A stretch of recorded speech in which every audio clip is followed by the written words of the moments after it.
Why is the staff survey important, and why did you feel it was the right time to conduct it? Because leadership begins with listening. When I took on this role, one of the first questions I wondered about was, how are our staff actually feeling about us as employers and as a place that they spend a considerable part of their lives? The survey had been requested for quite some time, but for various reasons it did not happen. When the leadership transition occurred, the interim management group agreed unanimously that this was precisely the moment to release it. We could not claim to be rebuilding trust if we were not willing to first listen to what our staff had to say. A survey is not about judgment, it's about understanding. It is a mirror. Sometimes it reflects things we would rather not see, but that's what makes it valuable. It gives us a starting point to rebuild confidence in a way that is grounded in evidence, not assumptions. When you read the results of the staff survey, what stood out most to you? What did it tell you about where the university is right now? The pride. That was the first thing. Our people are proud of USP. They believe in its mission and its regional role. That came through very clearly, and it is something we should never take for granted. But it also showed where confidence has eroded, where promises have been delayed or communication has not been clear enough. The lowest rated area was pay and benefits. This is not just about salary. It is about fairness, transparency, and trust. For me, that result was a red flag that could not be ignored. When people feel undervalued, it does not just affect morale. It affects the sense of shared purpose that holds an institution together. That is why one of our first actions after seeing the results was to begin addressing this directly through a fair and transparent salary review process. This has been a priority for the university, and we are now in the final stages of resolving long outstanding issues. It has taken time, but the goal has always been to do it properly, to ensure that whatever is agreed is fair, sustainable, and consistent with the principles of equity that define USP. This is not simply an economic issue, it is a moral one. If we ask staff to trust leadership, then we must show that we honor our commitments. That is how trust begins to be rebuilt. How do you plan to turn that feedback into action? That is exactly the challenge. Surveys raise expectations and we must follow through with action. So we have been very deliberate about where to start. The first priority has been staff recognition and remuneration, because that was the clearest signal from the survey. When people say they feel undervalued, the most tangible way to respond is to show that we are addressing it. That work is well underway and it has been treated as a matter of urgency. The second area is communication, being open, visible, and accessible. For too long, messages have been lost in translation or buried in formality. That is why we are starting conversations like this, to explain decisions more clearly, to be accountable, and to let our staff hear directly from leadership. Trust, once shaken, does not come back overnight, but it can be rebuilt, step by step, through consistency and honesty. And that begins with listening, acting, and keeping people informed along the way. You've spoken before about holding up the mirror. What does that mean in this context? We can't ask others to change if we are not prepared to reflect on ourselves. Leadership is not about always being right. It is about being accountable and willing to learn. When I talk about holding up the mirror, I mean looking honestly at who we are as an organization, whether we practice our values, and whether our staff feel respected. The mirror does not flatter, but it tells the truth. That is how organizations change, through reflection, humility, and a shared sense of purpose. This has been a time of transition. How would you describe the current arrangements? Transitions are never easy, but they are often necessary. When the Vice-Chancellor's tenure came to an end, Council had to decide how best to ensure stability and oversight, while the search for new leadership took place. We recognize that this is not a normal time. The university is facing several intersecting challenges, from staff morale and infrastructure renewal to financial reform and governance review. Challenging times call for a different response.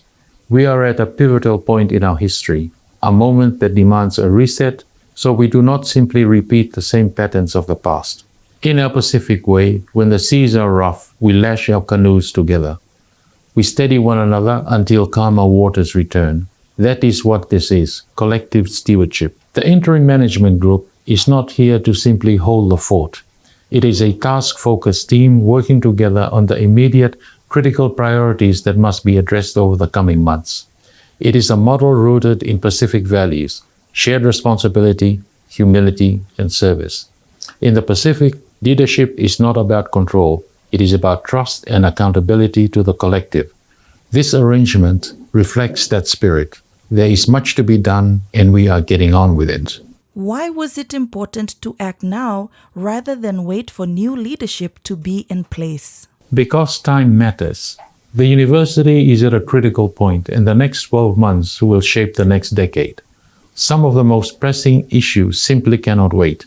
Our staff have waited long enough. Given the circumstances, and after weighing all the realities on the ground, a collective leadership approach to steer the university through this period, one that ensures continuity, stability, and oversight, is pivotal at this transition point for the university. We cannot afford to repeat the missteps of the past. When a new Vice-Chancellor is appointed in the next few months, they will be able to lead an institution with real momentum and direction, not one that has been standing still. The appointment of a new Vice-Chancellor is one of the most important decisions ahead. How are you approaching it differently this time? Council appointed its members to the Joint Committee of Council and Senate back in May, but we held off beginning the process while the previous Vice-Chancellor was still in office. It would not have been right to begin a recruitment process during that transition. There was also an important matter of representation. Some held the view that Senate's representatives should be professors. I felt it was important to take a broader approach that reflects the diversity of our academic community. Following legal advice, which confirmed that Senate can choose any of its members, the election process went ahead. Senate has now elected its two representatives, Dr. Michael Wood and Dr. Fanafi Ayono Le Tangaloa, bringing academic strength, regional breadth, and gender balance. The expressions of interest for the recruitment agency are now out, and the Joint Committee will begin its work next week. This process will be fair, transparent, and guided by principles of equity and merit. Staff morale has been tested in recent years. How do you plan to rebuild confidence? By doing what we say we will do. It's that simple and that difficult. We cannot rebuild confidence through words alone. It comes through consistency, fairness, and visible follow-through. That is why the staff survey was so important. It told us where we needed to start. We are focusing on three things: clarity in communication, fairness in treatment, and integrity in leadership.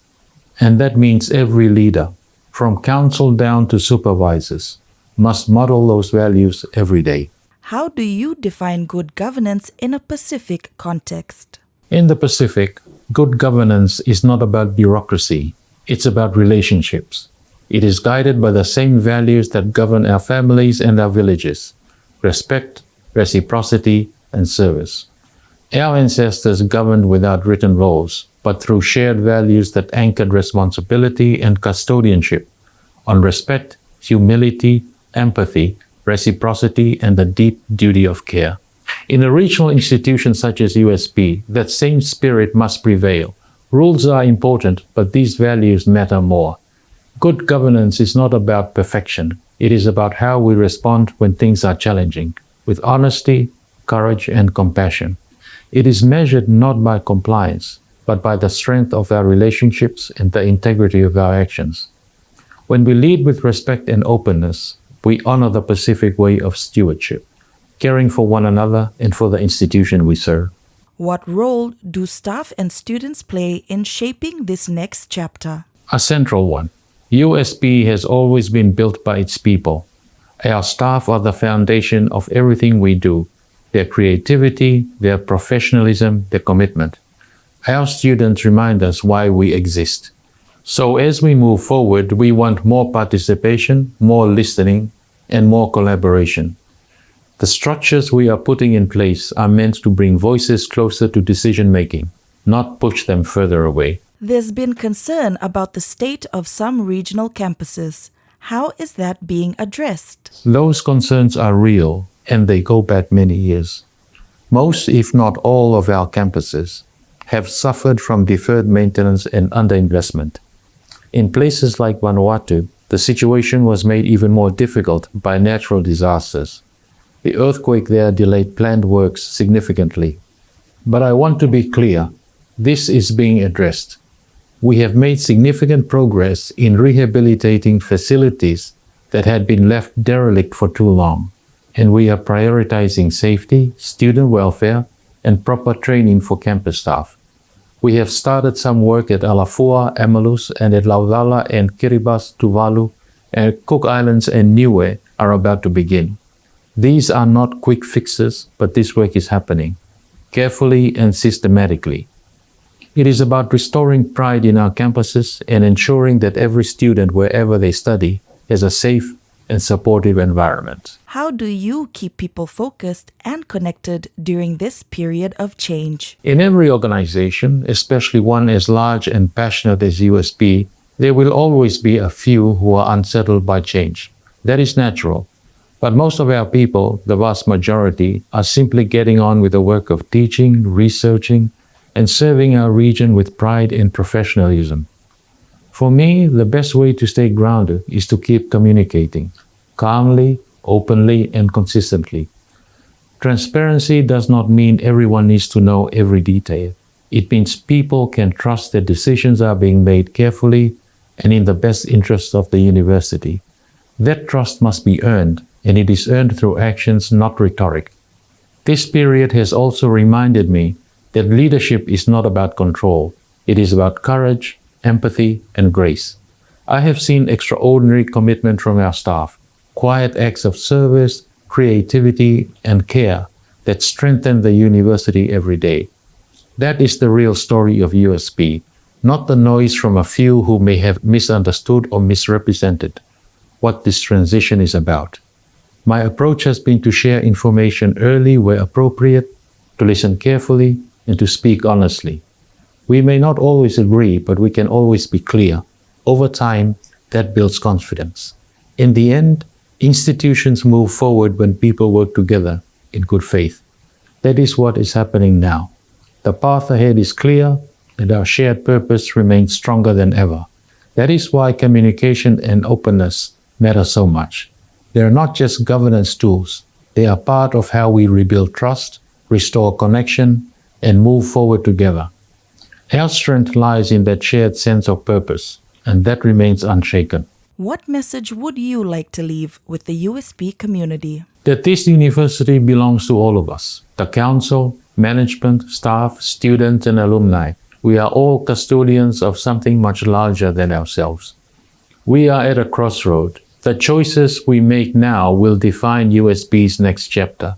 We are not just any university. We are the University of the Pacific, for the Pacific, and by the Pacific, and our way of leading must reflect who we are. In our Pacific tradition, leadership is never the work of one person alone. We move forward as one with shared purpose and care. That is how we stay strong. These are not ordinary times, and they call for a model of leadership that reflects our collective strength, calm, steady, and guided by shared values. That is what I mean by Pacific leadership. Not command and control, but service and stewardship. It is about consultation, accountability, and ensuring that every decision keeps the well-being of our people and the future of our region at heart. We have weathered storms before.